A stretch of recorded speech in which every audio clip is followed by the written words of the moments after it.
कन्हैया रे आया रे माखन का चोर। न ध्वनि कोई हो न पता कुछ लगे, आए चुपके से ग्वालों की टोली। चाहे कितना बचाओ छिपाओ कहीं, सारा मक्खन ये कर जाए खाली। मुख से तो लगता है सरल ये बड़ा, भीतर से चंचल ये छल से भरा है ये नटखट बड़ा चितचोर।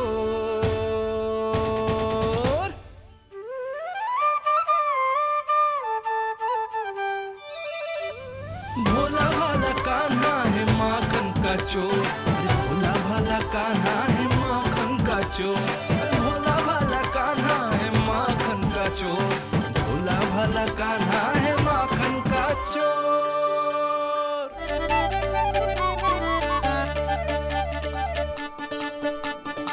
कान्हा की योजना सफल हुई, माखन मिल गयो। तैयार हो सब? हाँ। तो लो फिर। अब खाएगो जी मेरा माखन।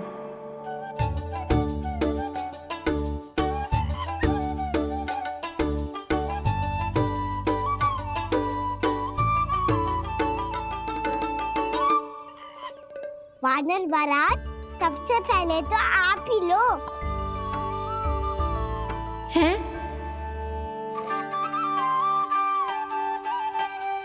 जिसकी जीभ अधिक लपलपाए वही सबसे पहले माखन खाए।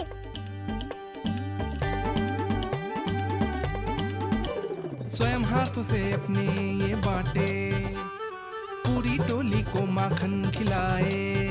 बड़ा नटखट है नंद किशोर। लो दाऊ, ये आपका।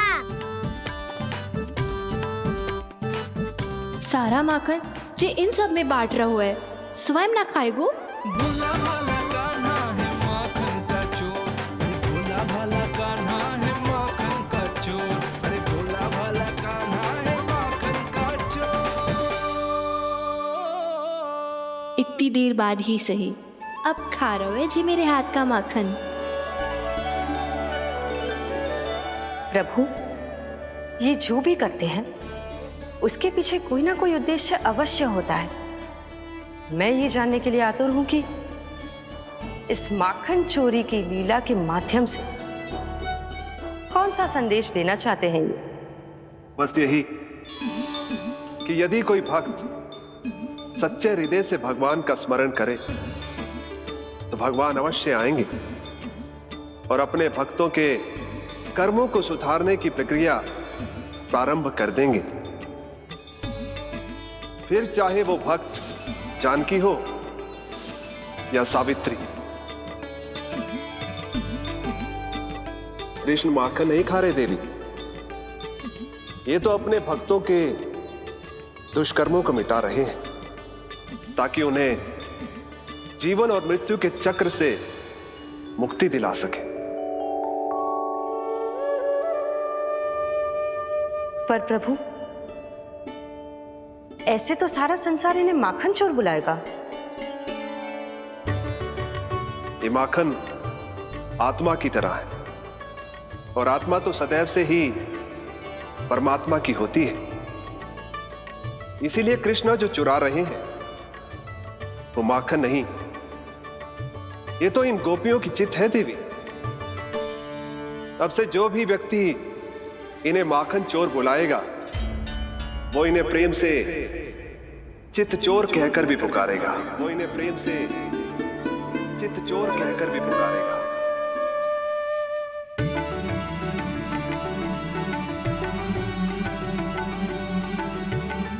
सही कहा आपने प्रभु, चितचोर तो है ये। इन्होंने केवल गोपियों का नहीं, अपनी मैया का भी चित चुराया है। कान्हा, देख लल्ला, अब सामने आ जा। लल्ला,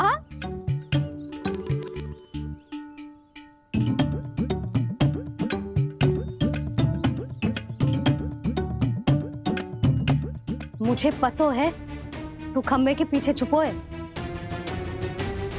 बाहर निकल।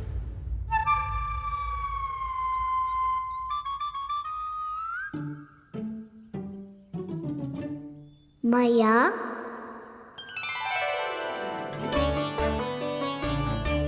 रुक लल्ला।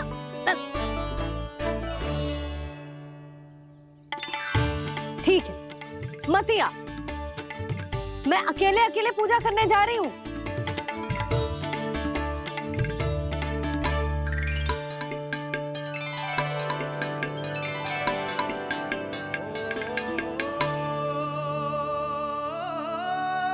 बस ऐसे ही पहले अपनी मैया को सताया कर और फिर अपनी जे निर्दोष सी मुस्कान से मेरा मन मोह लिया कर।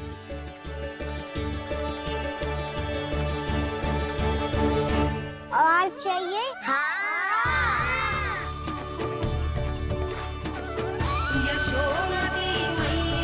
ये तो फिर से माखन बांट रहा है। इसका इतना साहस। यदि यही सब करना तो मुझसे आज्ञा क्यों नहीं ली? मैं अपने हाथों से बहुत प्रेम से खिलाती, पर ये तो चोरी कर रहा है। इसकी आज्ञा ना दे सकती मैं। मेरा माखन व्यर्थ में सब में बांटने चलू है।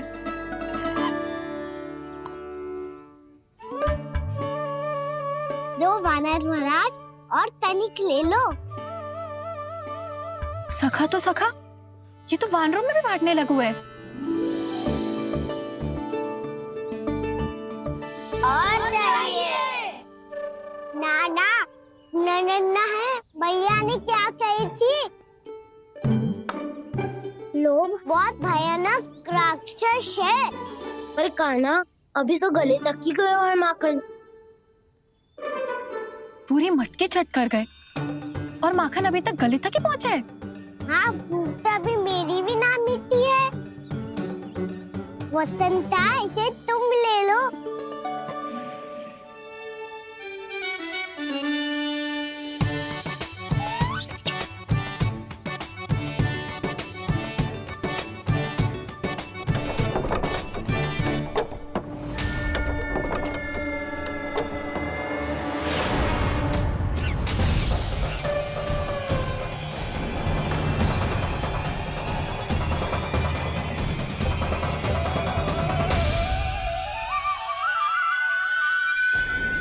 ना, लोग बहुत भयानक राक्षस है।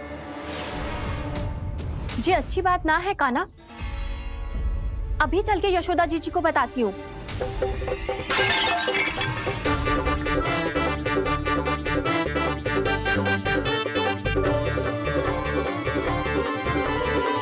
पर आप ही नहीं तो कही थी कि आप किसी को कछु ना बताती, बल्कि प्रसन्नता से खिलखिल जाती। जानकी के स्थान पर यदि कान्हा ने मेरे हाथ का माखन खाया हो तो मैं किसी को कुछ ना बताती, बल्कि प्रसन्नता से खिलखिल जाती। मैं तो मन में सोच रही थी, मुंह से बोल दिया था क्या? सच्ची बात तो ये है मौसी, ये वानर महाराज पूछे थे, इसीलिए।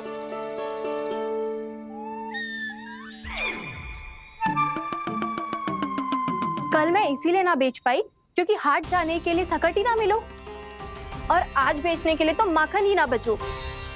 चिंता मत करो मौसी, 2 गुणों से भी अधिक मिलेगा। भूखे की भूख मिटाने का पुण्य प्राप्त किया है आपने। बस आप मैया को कछु मत बताइयो।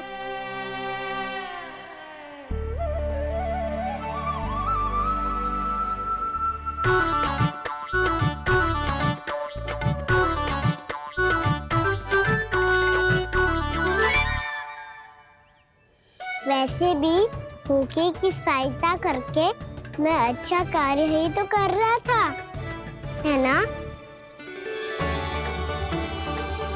कान्हा, मौसी, अब सब गए, मैं भी जाऊं? किसकी भलाई कर दे कब किस बहाने, कान्हा की लीला तो कान्हा ही जाने। बड़े सौभाग्य उसने है पाए, कान्हा जिस घर से माखन चुराए।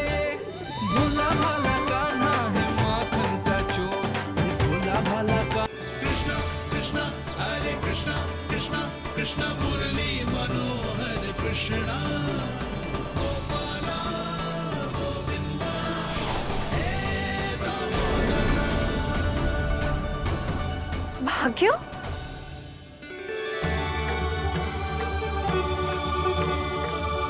कान्हा? एक तो चोरी की और ऊपर से मूर्ख बना के भाग को। ये ठीक ना है। मुझे यशोदा जीजी को बताना ही होगा, और वो भी इसके घर पहुंचने से पहले।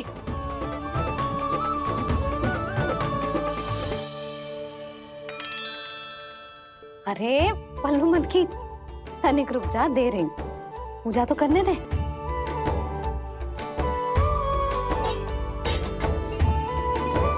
ले, अब जितना मन करे उतना प्रसाद खा।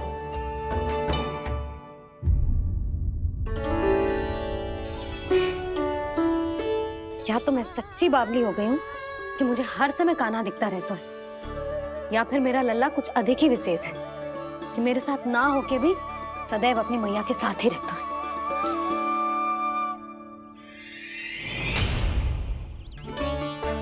आज तो कैसे प्राण बचे नारायण ही जानते हैं। मैं तो पाऊ को सिर पर लेके ऐसे सरपट भागो कि पूरे गोकुल में बड़ बोले।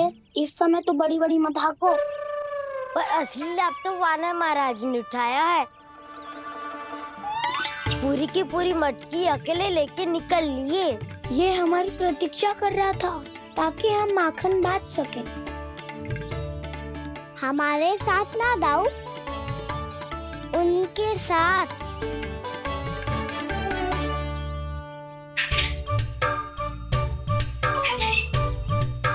मैं समझ गो कान्हा, एक ना सभी जानवरों की भूख मिट जाए, इसलिए गया था तू सावित्री मौसी के यहाँ माखन चुराने।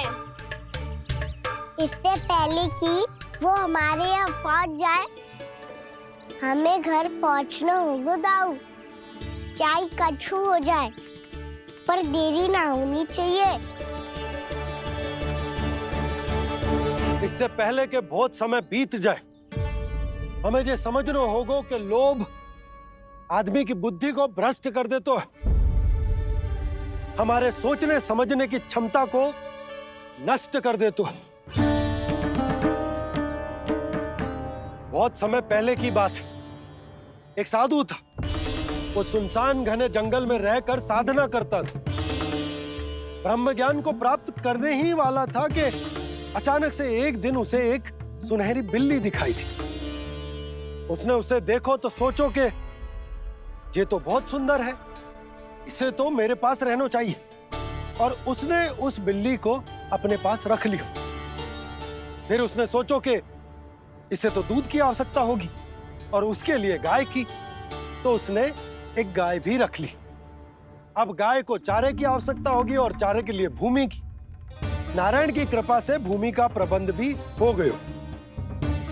अब भूमि को जोतनो है, चारा उगानो है, चारा काटनो है, और उसे गाय को खिलानो है। गाय को खिला के उसे दूध निकालनो है, और दूध निकाल के बिल्ली को पिलानो है। कार्य बढ़ गो। अब उसे लगो कि सहायता के लिए 2 जोड़ी हाथ और होने चाहिए, तो उसने विवाह भी कर लियो। कुछ समय बीतो और संतान हो गई, और उसे एक बड़े घर की आवश्यकता अनुभव हुई। इसी प्रकार धीरे धीरे लोभ ने उसे अपनी छाया में ले लिया, और वो नारायण की साधना कर ब्रह्म ज्ञान को पाने के अपने परम लक्ष्य को भूल गो। फिर अनेक वर्ष बीतने के पश्चात उसकी अपने गुरु से भेंट हुई। पहले तो उन्होंने उसे पहचाना नहीं, और पहचानो तो उनने कही कि एक बार, बस एक बार अपने कर्तव्य से भटका था तू, और देख कैसे देखते ही देखते लोभ के जंजाल में गहरे ही गहरे धंसता चला गया। सोचो, कहीं उस व्यापारी को धन के लोभ में अपना वचन देकर आप सब भी जे ही भूल तो ना करने जा रहे। परिवार, घर द्वार, भोजन, सुख शांति, जीने के लिए आवश्यक जिस सब कुछ तो है आपके पास, इसीलिए मुझे चिंता हो रही कि जिस प्रकार उस साधु ने ब्रह्म ज्ञान प्राप्ति का अवसर गवा दिया था, आप सब भी इस लोभ में आकर अपना सुख चैन ना गवा दो।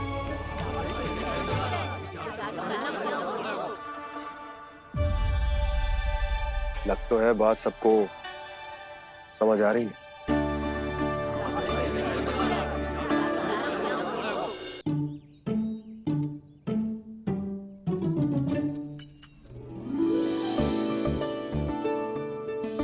भाभी आसानी से ना मिलने देंगी कान्हा से, पर उसे देखे बिना रहा भी तो ना जा रहा मुझसे।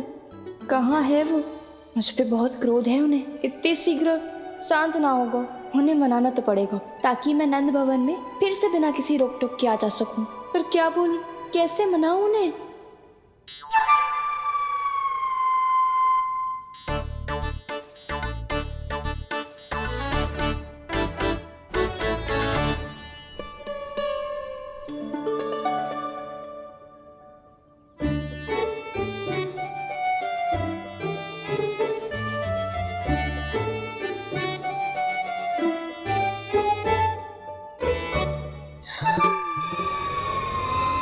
वाह, जिसने मेरे लल्ला पर चोरी का आरोप लगायो, वो ही आज मेरे घर में चोरी चोरी प्रवेश कर रही है। नाना भाभी, ऐसी कोई बात ना है, मैं तो बस ये देखने आई थी कि जसोदा भाभी का क्रोध शांत हुआ कि ना? सुन ले जानकी, मेरा क्रोध उसी दिन शांत होगा जिस दिन तू सारी गोपियों के सामने मेरे कान्हा पर लगाया आरोप वापस लेगी। चोरी करेगा तो आरोप ही लगेगा ना जीजी। फिर से आरोप? सावित्री, तू भी? कल तक मुझे ये थोड़ी पता था जीजी कि आपका कान्हा सच्ची में माखन चोरी में पारंगत है। आशा करता हूं कि आप सभी को नंदराज का विचार और संदेश सही से समझ आगो होगो।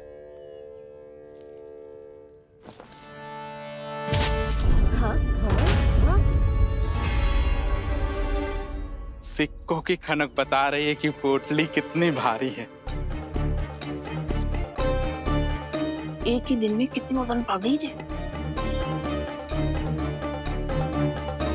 हमें भी इससे अधिक धन अर्जित करना होगा, तभी तो हम अपने उज्जवल का भविष्य उज्जवल कर पाएंगे। पहली बार कछु बुद्धि की बात की है तूने।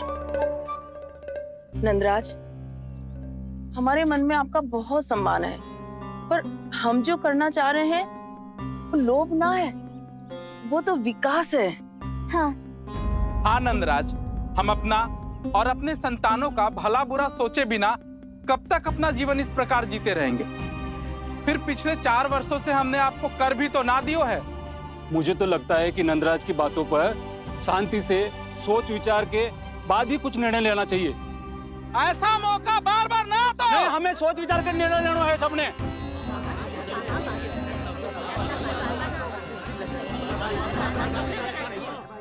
चोरी में पारंगत? हाँ जीजी, उसने टोली बनाई है और उसका नाम भी रखा है चौर्य विद्या प्रसारण टोली, और आपका कान्हा उसका अध्यक्ष है। अच्छा, तो कान्हा पूरी टोली लेकर आया था चोरी करने तेरे घर? और नहीं तो क्या। पर एक बात बताऊं जीजी, मेरे बलदर को देखकर किसी का साहस ना हुआ भीतर जाने का, पर आपका कान्हा इतना साहसी है कि बिना भयभीत हुए इतने भयंकर बैल के निकट चले गए। सच्ची? और तेरे रक्षक बैल ने कुछ ना किया उसे? है ना अचरज की बात। क्रोध के स्थान पर वो तो उसके सामने ऐसे झुको जैसे कि प्रणाम कर रहा है। और जीजी, आपका कान्हा साहसी ही ना, बहुत चतुर भी है। मैंने मटकियां बहुत ऊपर लटकाई थी, पर बताओ कि बिना चौकी के मटकी को नीचे उतारने का उपाय किसने ढूंढा? किसने? आपके चतुर कान्हा ने। उसने अपने सखाओं को पर्वत बनायो और एक पक्के सेनापति की तरह बिना भयभीत हुए उनके ऊपर चढ़ गयो और मटकियां उतारने लगो। और एक ही ना, तीनों की तीनों मटकियां उतार ली। तीनों? हाँ जीजी, और वो इतना दयालु है कि पहले एक मटकी का माखन सब में बांट दियो और फिर बची हुई 2 मटकियों में से एक मटकी अपने सखाओं को दे दी और फिर दूसरी मटकी एक भूखे वानर को दे दी। और फिर जब मैं उसके सामने जाके प्रश्न करने लगी तो उसने मुझे अपने तर्कों के जाल में उलझाया और बड़ी आसानी से सिद्ध कर दिया कि वो तो परोपकार कर रहा था। मैं तो देखती ही रह गई और शब्द तो ऐसे झड़ते हैं मुंह से जैसे कि फूल। रुक जा सावित्री, पहले तू ये निर्णय ले ले कि तू मेरे लल्ला का गुणगान करने आई है कि उसकी निंदा करने। निंदा करने ही आई हूँ जीजी। जानकी सत्य कह रही थी, आपका कान्हा माखन चोर ही है और बलराम के साथ भागा था। अब बलराम क्यों? वो तो साक्षात गरुड़ देव की पीठ पे बैठ के उड़ के आयो है, तभी तो तुझसे बहुत पहले आके यहाँ बैठ गओ ना। आ देख ले, आ जा। देखो कैसे बैठ के सब पहरा दे रहे हैं कि कोई पंछी अनाज ना चुगले, और तुम दोनों व्यर्थ में इन सब पर दोष लगा रही हो। कान्हा के निकट जाने का प्रयास भी मत ही करना। पहले मेरे लल्ला पर आरोप लगाती हो, फिर उससे मिलना भी चाहती हो।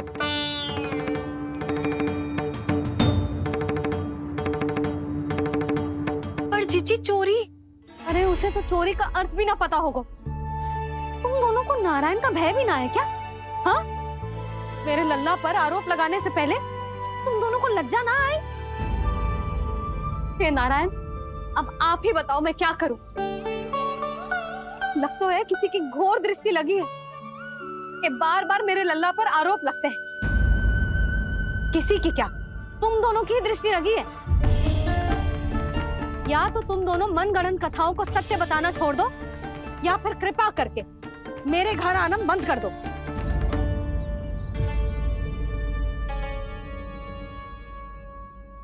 अब दोनों मुंह क्या ताक रही हो? हाँ, जाओ यहां से। और तुम दोनों नंद जी की सभा में क्यों ना गई? हाँ?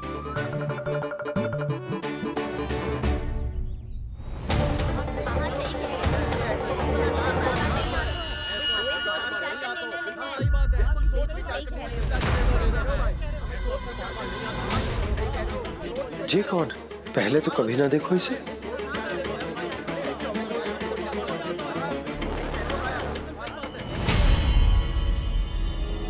कहाँ को? बस करो।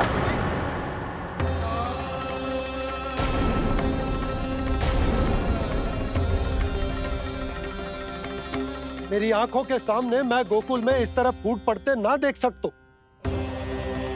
राजा हूं मैं, परंतु आज तक मैंने कोई भी निर्णय आप सब पर ना थोपो और ना ही आज थोपूंगा। मुझे पता है आप सबके पास कल सूर्यास्त तक को समय, इसीलिए मेरी विनती है कि आप घर जाकर रात्रि को इस बात पर पुनः विचार अवश्य कीजिएगा। सोचिएगा कि कोई भी व्यापारी अविश्वसनीय रूप से सस्ता क्रय विक्रय क्यों करेगा, जब तक कि उसका कोई छुपा हुआ लाभ ना हो। हमें सोचना होगा कि कहीं हम उसके बिछाए जाल में फंस तो ना रहे।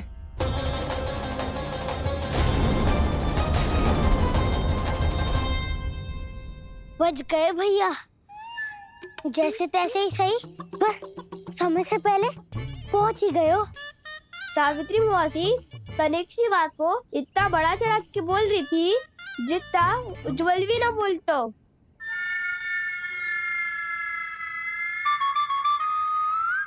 वैसे आनंद तो बहुत आयो, सच्ची। हाँ, बेहतर लगा तो माखन भी तो मिला और परोपकार भी होगा।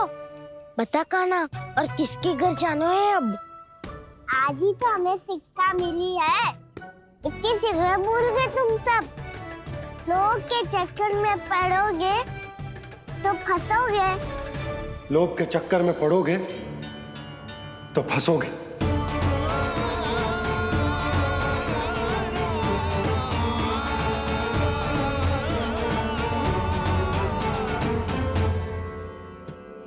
चोर, चोर कह रही है मेरे निर्दोष से बालक को। अब अब तो इन दोनों ने अति ही कर दी है।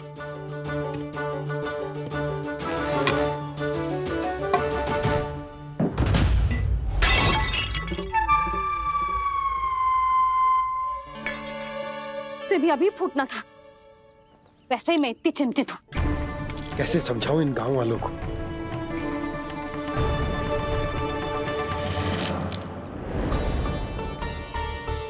कोई समझने को तैयार ही ना है। लगता है सबकी बुद्धि भ्रष्ट हो गई है। सही कह रही हो यशोदा तुम। मुझे तो लगता है कि सोचना समझना ही छोड़ दिया सबने। अनेकों तर्क देके समझा दियो, सिद्ध कर दियो, पर इनकी मोटी बुद्धि में कछु आता ही ना है। यशोदा तुम तो तर्क की कह रही हो, मैंने तो उदाहरण देकर समझाने को प्रयास किया, पर अपनी बुद्धि के आगे कछु ना समझ में आ रहा इन गांव वालों को। क्या सारे के सारे गांव वाले मेरे लल्ला पर आरोप लगा रहे हैं? ये क्या कह रही हो तुम? मैं तो गांव वालों की बात कर रहा हूँ जो नारायण के नाम पर वचन देकर उस अपरिचित व्यापारी को अपने दूध, दही, घी, माखन सब देने को तैयार है। लो कर लो बात। मैं गोपियों की बात कर रही हूँ जो लल्ला पर माखन चोरी का आरोप लगा रही हूँ। और आज तो सावित्री ने भी लल्ला को माखन चोर कह के पुकारो है।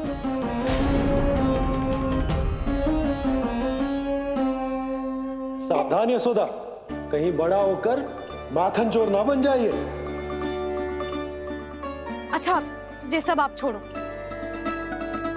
स्त्रियों की बात है, मैं संभाल लूंगी। आप ये बताओ, सभा में क्या हुआ? गोकुल में फूट पड़ गई यशोदा, लोभ की फूट।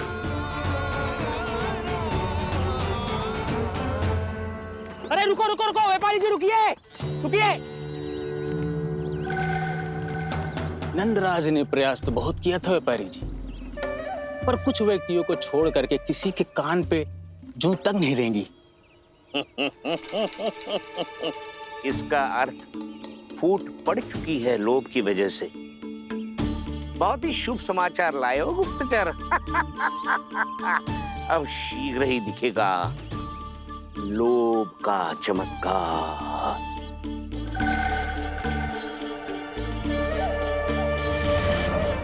लोभ से बचने को जो पाठ हम कान्हा को पढ़ा रहे थे ना, आज वही पाठ मैं इन गांव वालों को समझाने में असमर्थ रहा। आप चिंता मत करो जी, धीरे धीरे सब ठीक हो जाएगा। तब तक बहुत देर हो जाएगी यशोदा। ये गोकुलवासी मेरे अपने, उन्हें अपनी आंखों के सामने मैं भूल करते ना देख सकता। वो सुलक्षणा, वो उस व्यापारी के प्रभाव में आ गए, और शंकरी मौसी और सुमति भी सुलक्षणा के मार्ग पर ही चल रही। कान खोल के सुन ले बहू, आज से घर में दूध पीनो बंद, दही खानो बंद, और माखन तो बिल्कुल न खानो। पर मैया, पर किंतु परंतु कुछ ना सुननो मुझे। सुलक्षणा की जैसे धनवान बननो है कि ना?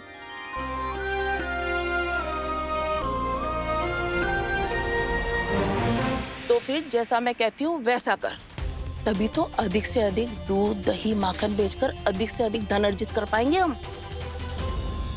सुलक्षणा को उस व्यापारी की तरह धनवान बनना है और शंकरी मौसी को सुलक्षणा की तरह। ऐसे तो पूरा गांव ही लोभ में पड़कर कल उस व्यापारी के पास पहुंच जाएगा।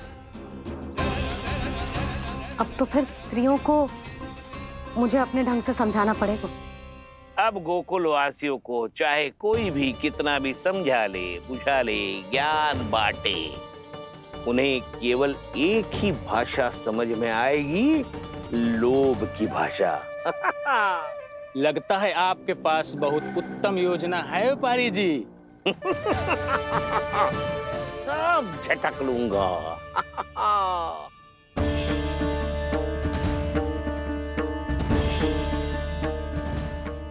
आपको क्या लगता है प्रभु, मैया के समझाने से गोपियाँ समझेंगी?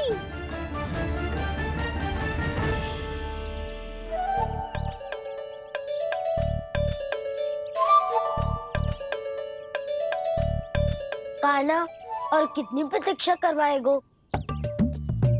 अब बता भी दे, माखन चुराने किसके घर जाना है? इतना आसान ना है निर्णय करना।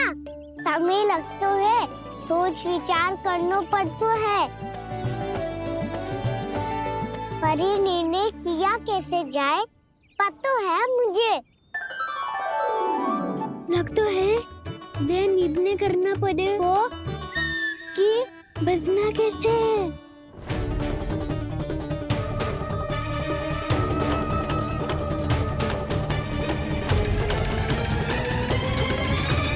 सावित्री मौसी ने हमारे 14 विद्या प्रसारण के बारे में सबको बता दियो क्या?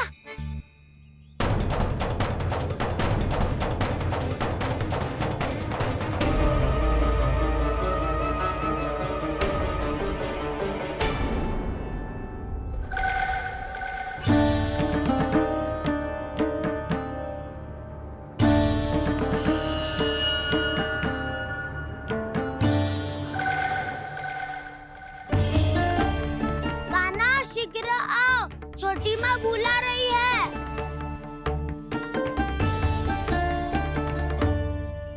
अब डांट भी पड़ेगी और कुटाई भी होगी।